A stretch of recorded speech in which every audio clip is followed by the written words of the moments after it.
What's up, everybody? Welcome to the Make an Impact podcast with real stories, real people, and real impact. My name's Stephen Turnbull. I'm an entrepreneur, husband, and father on a mission to empower individuals to share their stories so they can make an impact on you. I'm excited for you to meet Chance today. He is the owner of Utica BBQ. He did not only bring us in some delicious meals, that certainly helped the conversation, but just a great story of grit, starting the business from nothing, the hard work that he does each and every day to serve his clients and all of his patrons that come into Utica BBQ. And I'm excited for you to meet Chance.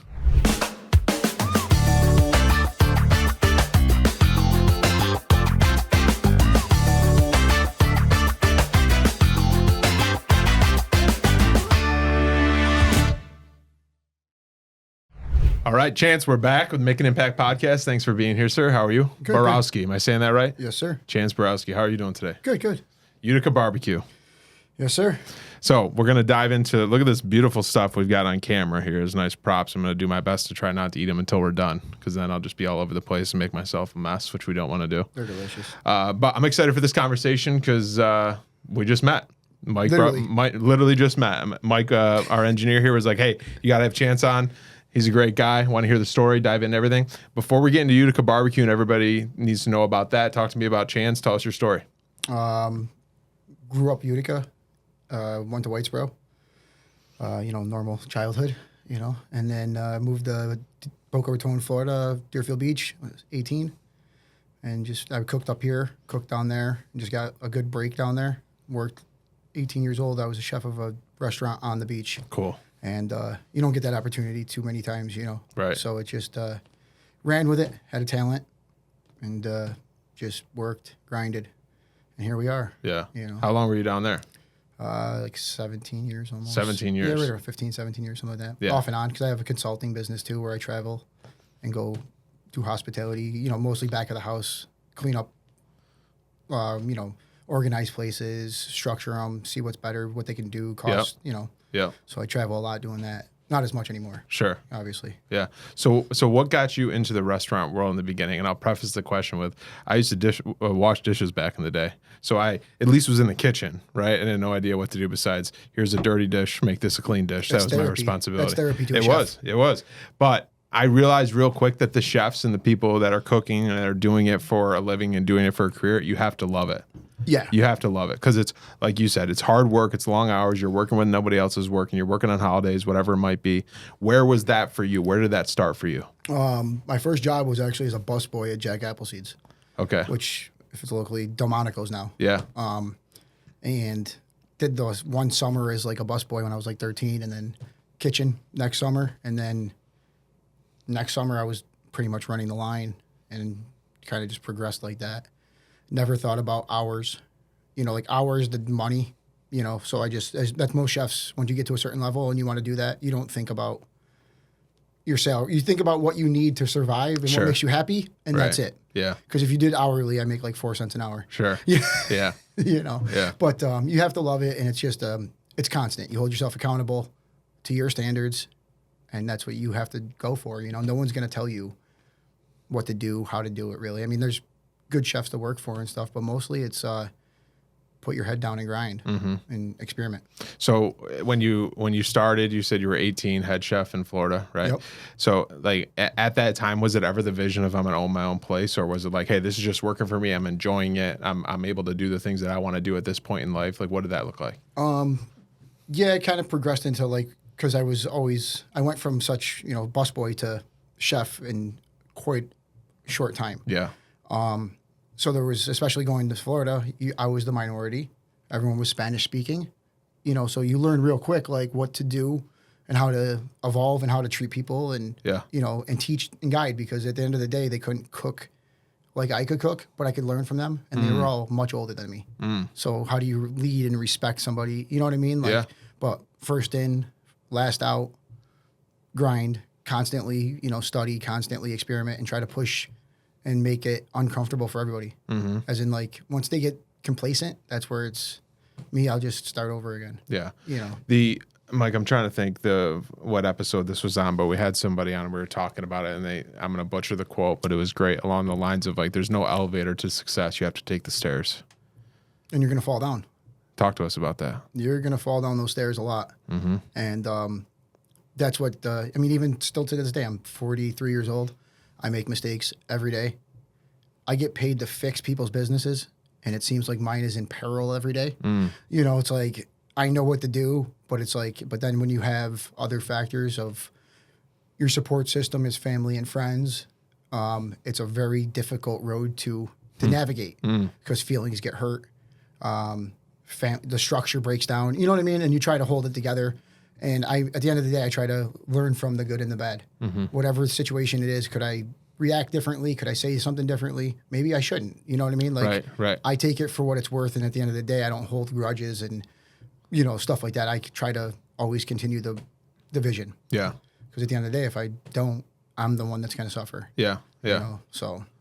And I think you bring up a great point that we've talked about a lot in the podcast of like, the idea of like failing forward. You're going to make the mistakes. Yep. But like it is the reaction of how you react to those, like you just said, and what you learn from them that eliminates them, that makes less in the future, that, you know, as you go forward. You talked about how you moved from busboy to chef so quickly. Why was that? You know, we talk a lot about you move up through the ranks in any business, no matter what job you're in, right? If you start off at the bottom and you have your eye at the top, you know what you have to do. It comes down to hard work. It comes down to showing up, being the first and last out of all those things. What was it for you that you found success in that? Honestly, it was like still we had papers for jobs, and it said I worked at the La Vie Maison in Boca. At the time, I didn't know it's voted one of the best French restaurants ever in the world. Straight classic French. I was nothing there. You know what I mean? Like sauces, like plate and stuff. And the chef actually passed away during service. So this is like 6 weeks after I moved to Florida. No job again. They closed the restaurant because it was based on him. And it said Waterfront Grill hiring sous chef. So I just put an ad or went for an application, and the chef hired me for the AM sous chef, which is pretty normal, you know, like. And then like 6 weeks later, they fired him, and like, you're the chef. And I was like, okay. Yeah, you know, and it was right into it. I was 18, the bar manager was 21, and the owner, she was 24. So it's like kind of like Vanderpump Rules or whatever like that. Back in, if we had reality TV, it would have been like, yeah. You couldn't lose because one, it's on the beach, but it was just pure chaos in a good way. So take us back to that moment where they're like, okay, you're now the chef, because you could have it. There's a couple options there. I'm not qualified for this. I don't have enough experience. I don't want to do it. Like whatever. So talk to us about that. What is it in you that you feel like you're driven? Where you said, okay, this is mine. I'm going to do it. I'm going to be successful in it. I'm taking it, and I'm taking it head on. It's a mindset that you have, right? It's I mean, obviously, I'm not going to get in like a spaceship and try to go to Mars.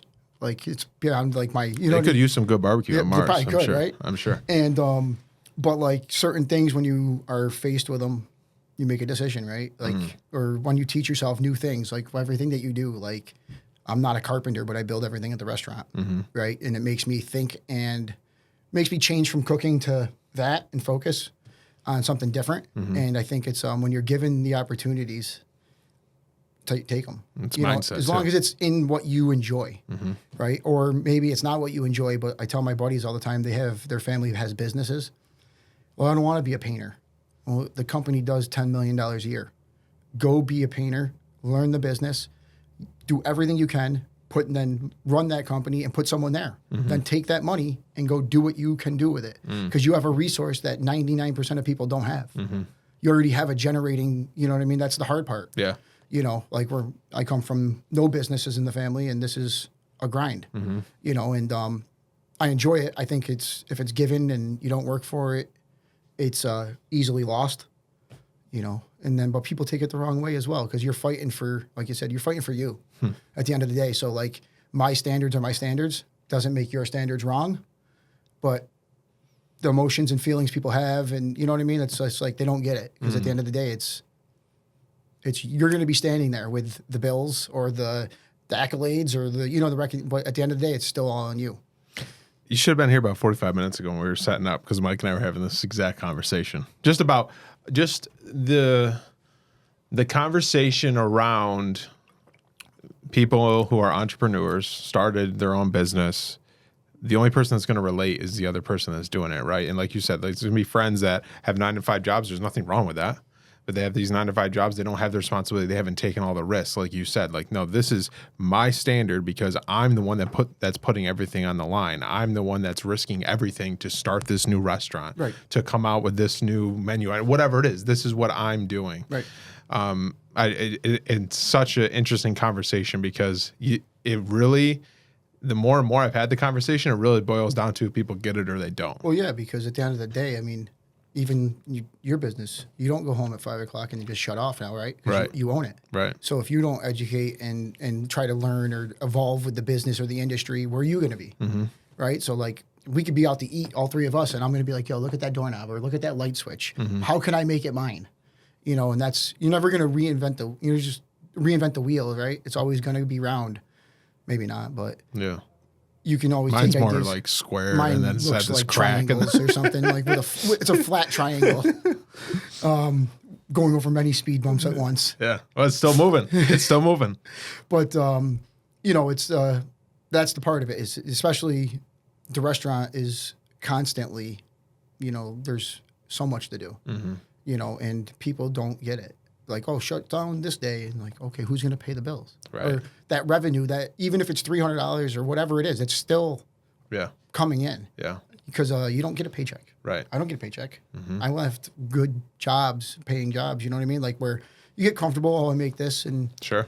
I don't know tomorrow if I'm going to do this or that. So then, how do I know if I'm going to pay this or that? Mm-hmm. But I guess it's the risk will hopefully be worth the reward. You know, Mm-hmm. but a lot of people don't want to take the risk. They want the reward. Yeah. Yeah. And to me, it's like the journey, the good, the bad, the tears, all of it. That's each chapter you have to take and respect it. Mm-hmm. And that's why at the end of it, it will be whole. It'll be wholesome. I want to stop you right there. You just said something that's amazing. It's each chapter that you have to stop and respect it. Yeah. Dive deeper into that. So like, Man, that's good. Write that down. Write that shit down. Each chapter you have to stop and respect it. I love that. yeah, it's like I said, it goes back to even like the interactions, me and you, if, you know, we yell at each other or whatever, what could do differently? Whether you get it or not, it's what could I have done differently? Could I have been softer? Could I have got louder? Could I have been angry? You know what I mean? So at the end of the day, it's kind of like a lottery winner. Mm. You go from nothing to hundreds of millions of dollars. And what happens to, well, I think 80% of them Yeah. broke or dead, and, you know, because they don't. Now you take all the millionaires or billionaires in the world, they're made, what, 90% of them are self-made. Mm-hmm. Why? Because they grind and they get it, you know. And then obviously the chips got to fall in your favor at that level. Mm-hmm. But there's something to be said to respect that, you know, like. Yeah. One of my favorite quotes is not why is this happening to me, but what is this trying to teach me?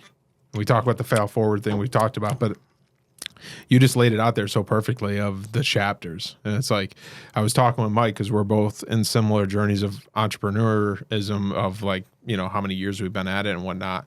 And it's like, I listened to an Alex Hormozy video where he was talking about 3-year chapters in business. And I think you started in This 20. This is my third year, November 11th. So we should talk about this because I'm 3 years in May, and it smacked me when I listened to him say that, because it's like, for me at least, I felt that 3-year chapter, like my struggles right now are so much different than they were 2 years ago, right? Because of growing pains and because of everything we've talked about. But looking at what got us to this point and what do we need to do differently to get to point B, to be able to be comfortable there to settle and then go to point C. Right. Looking at those chapters, that's such a powerful thing. You might have to go back to point B, though, and redo some of those to get to C. Correct. You know, and it's like, oh, because you said the word comfortable, right? Oh, I'm comfortable doing this. Yeah. Well, maybe it's not right to get to C. Right. Right? It could work for B. Yeah. But it ain't going to work for C. You know, and that's where a lot of people are scared.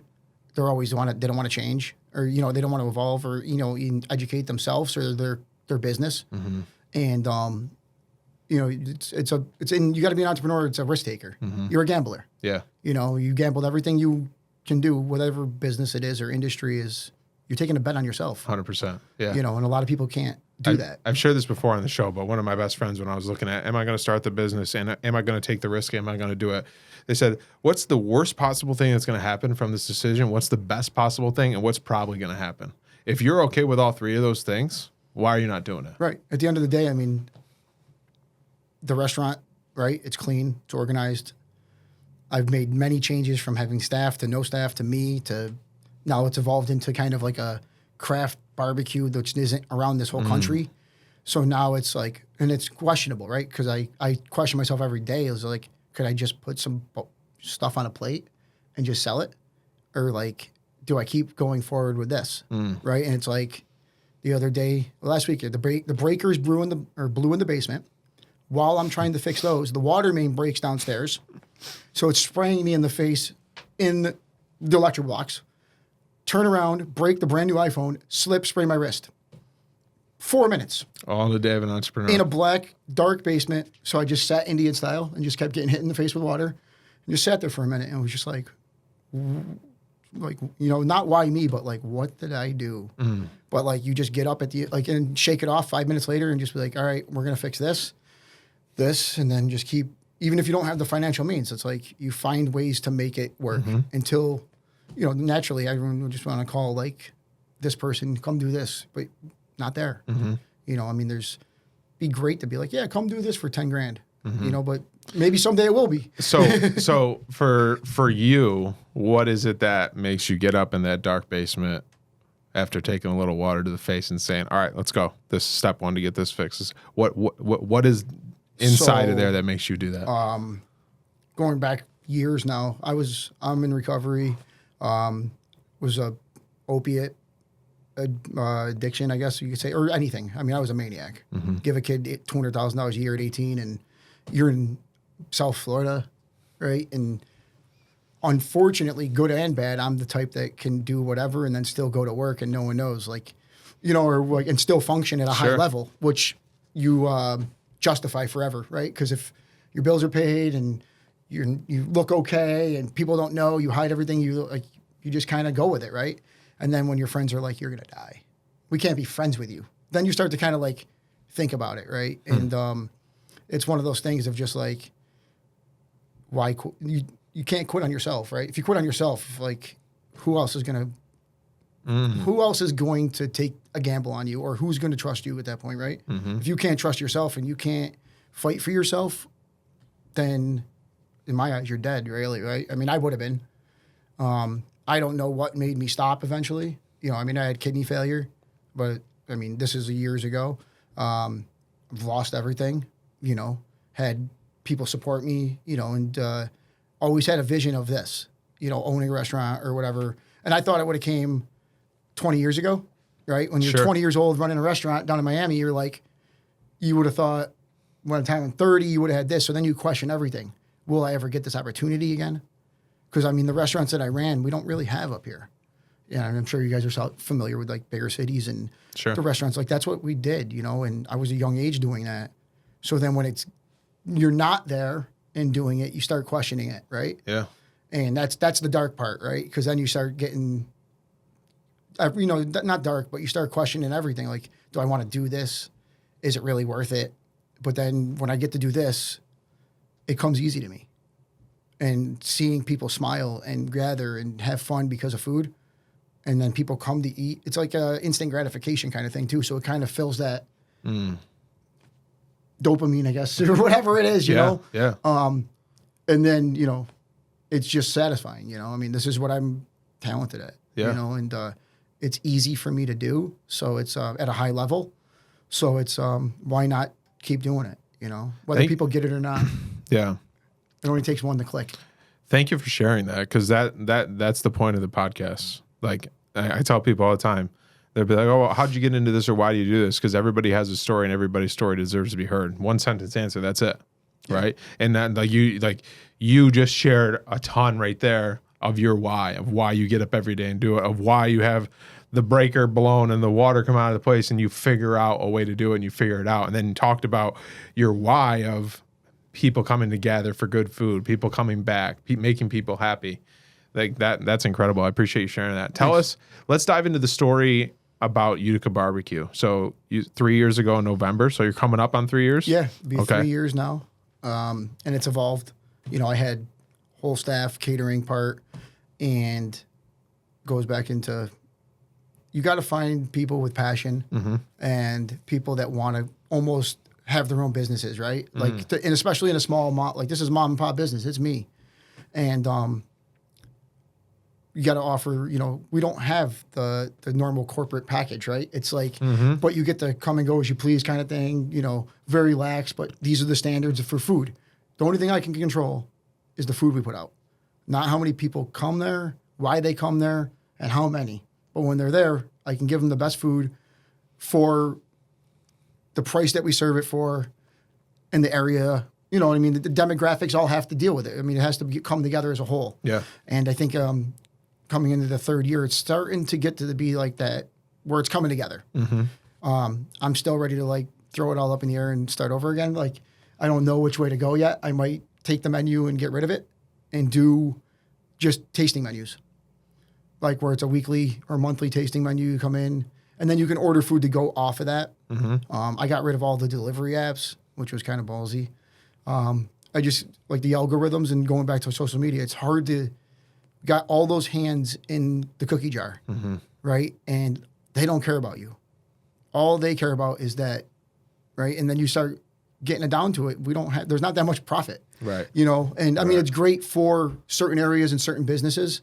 But the less people I have, the more control environment it is, I think the better outcome it will be until it gets to a certain point. Sure. I know that I can grow, but it can't grow. To do this food, you have to grow a certain way. Yeah. It's not a fast food restaurant. Someone has to cook this food like I do, or the catering. You know what I mean? Like it can be done. It's just you need people that care. Yeah. And not saying everyone does or doesn't, but they have to respect what you do as a business. Oh, and you have to find the right people. Yeah, and it takes time. Yeah. In the restaurant business, 9 out of 10, they're going to go. So after 3-4 years, then you'll finally get 3 people maybe out of 100. And you're never going to be everyone's cup of tea. I'm okay with that. Just everyone kind of just stay in your lane, worry about you and yours, and focus on what's going to make you happy at the end of the day. And I mean, respect people and try to give back. Yeah. Take us back to November of 2022.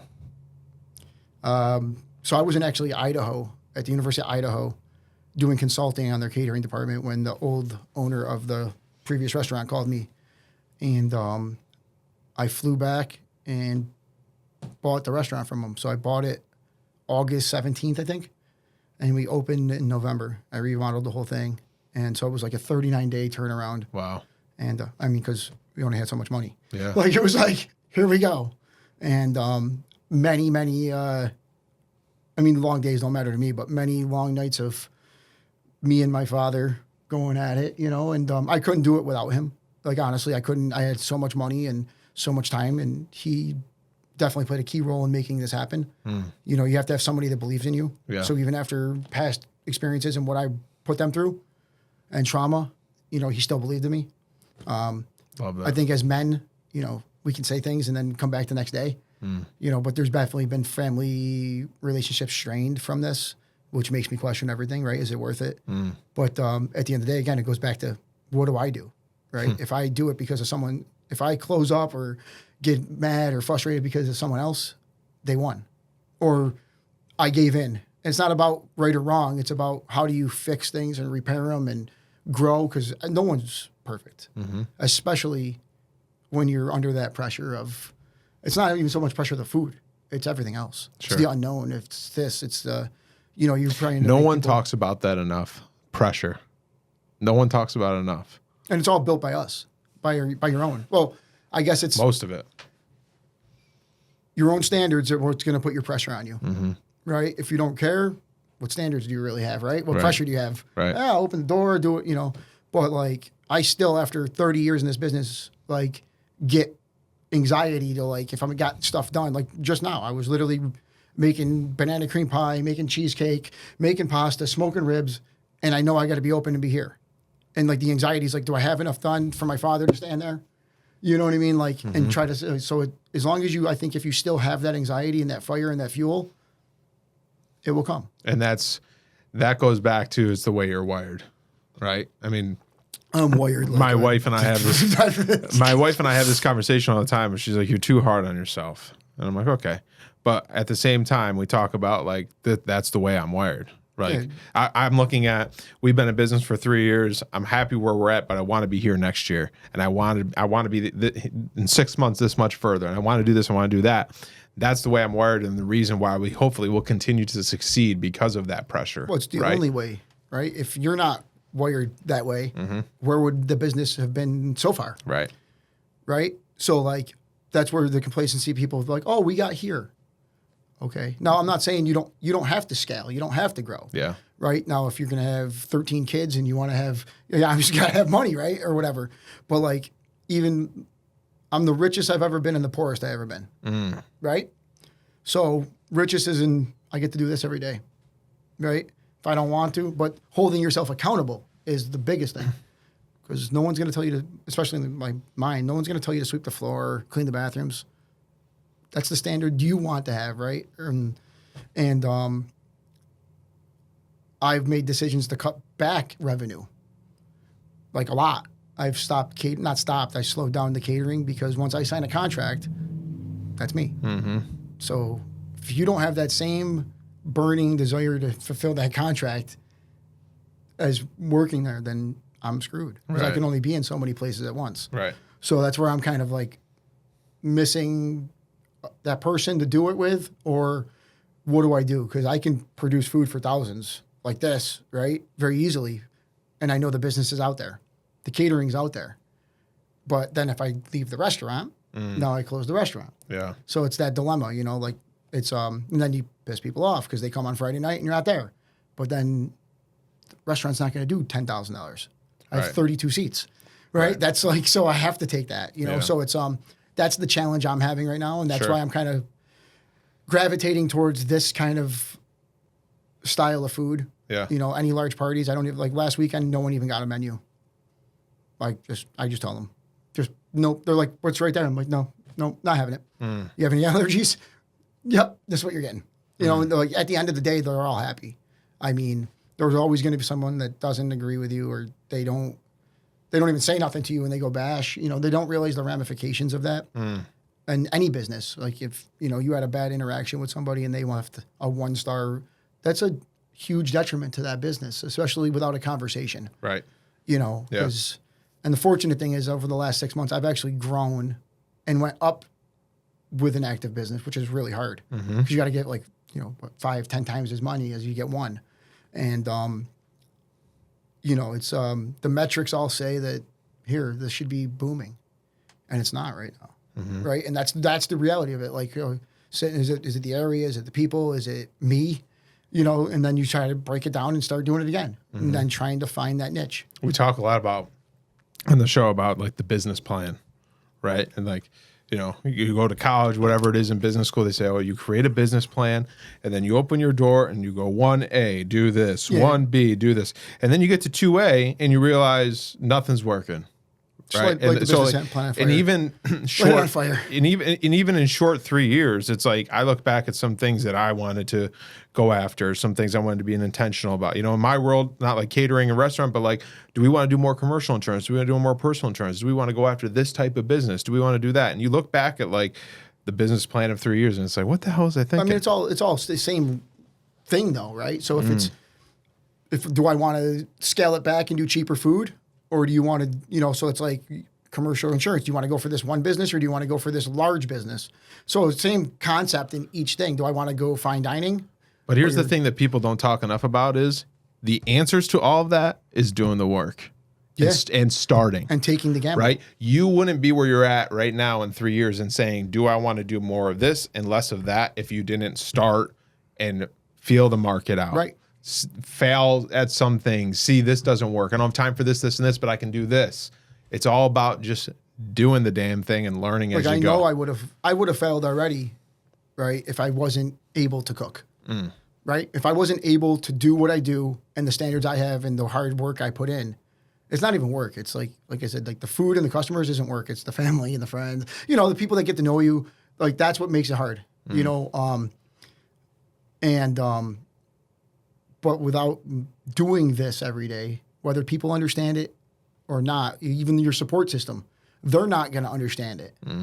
And I try to explain it to them. It causes rifts between us because I'm like, I'm trying my best. You guys don't understand, but they don't, especially barbecue, to do it at this level, because we do it all old school. It's all with me, a piece of wood and a lighter. And when it's -10 out, it's kind of hard, and you're not thinking about today. I can't just make ribs. I can't just make brisket, right? That's like 3 days from now. So like I'm already thinking about the weekend because otherwise I don't have any food. Right. Where 95% of restaurants, you can literally be like, walk in at 2:00, turn the lights on and pound out some chicken parms or whatever you want and be done. Yeah. Right? Not doing it with this. So it's taking it, and that's where... So if I'm listening to this and don't understand why? Like why? The process. Yeah. You gotta... Yeah, it's a long cooking process. So there's a kitchen, and then there's a kitchen outside, right? Basically. So I smoke everything outside, but everything has to be prepped. You can't just take ribs and put them on. You can't take brisket. Brisket's 16 hours to cook. Pork butt's 14 hours. So if you're not thinking like so tonight, if I sell out now and I don't have anything to go for tonight smoking, so there's many nights that like literally there's no sleep. Like I smoke, like everyone goes home, I start the smoker and I smoke all night and take a nap. Yeah. Some days no nap. It depends, but that's the grind that you have to do. But I'm hard on myself and wired differently. I'm geared. I was wired to be in the restaurant, I guess. And those are the sacrifices you're willing to take to make sure your product is what your product is. But I don't think they're sacrifices. There you go. Right? If it's you're trying to deliver something and trying to take people's money, it's not a sacrifice. Right? If you're not willing to sacrifice to put out a good product, then in my eyes, you're not doing the right thing. Love that. So good. We're going to have to do a part 2 of this. I want to wrap up in a few minutes, but tell us everything about Utica BBQ, where you guys are, what people should know, hours of operation, how do they get down there, what do they need to know just from Utica the whole BBQ. business? It's a dumpster fire, actually. Okay? No. We're open, try to be open every day right now. Like I said, catering. Check us on Facebook. I usually post that I'm going to be closed for that day or whatever. But we open up 3, 4 by 3:00 usually. Even though Google and all this says otherwise. Best bet is call the restaurant from there, Fijis, right? We do a tasting menu that's kind of tasting or it's a family style tasting menu. So 2 people would be more of a tasting menu. 6 people, 8 people, it's just I cook and platter it. Comes with everything included, drink, desserts, just one price. I can tailor it to anything. So if you want to spend more money, you want to add more courses, I think that's kind of the direction I'd like to go in because it makes me more creative, gives me more freedom. Sure. I'm not worried about a burger if I don't need to be. I can focus on like what you guys are going to eat now. And, it's something that it's not around here. There's no barbecue or place like that around here. I mean, there's good restaurants. There's not a lot of good restaurants that are different. And I'm not saying I'm great or good. I'm just saying I'm different for sure. Yeah. But I love it. Well, thank you very much for coming in. Facebook is the main place to check you out. Yeah, I'll post that I'm open there or, changes or specials or whatever. But awesome. We try to do 7 days a week right now, especially for the winter. I want to try to keep these at half hour, but I really want to get it done so that I can have some of this rib that's just been staring at me the whole time. Like, Steven, shut up and just come here. Mike's over here. We got to keep him out of the frame a little bit. He's about to dive into these peppers. Chance, it was a pleasure to meet you. I appreciate you coming in. Appreciate it. Appreciate you sharing your story. And everybody, make sure to check them out right down here, not on French Road, but off of French Road on 244 Roosevelt Drive. Roosevelt Drive, Utica BBQ. Make sure to check them out. Until next time, go out there, lead with purpose, and make an impact in someone's life today, even if that's your own. My name's Stephen Turnbull. We'll see you next week. Take care.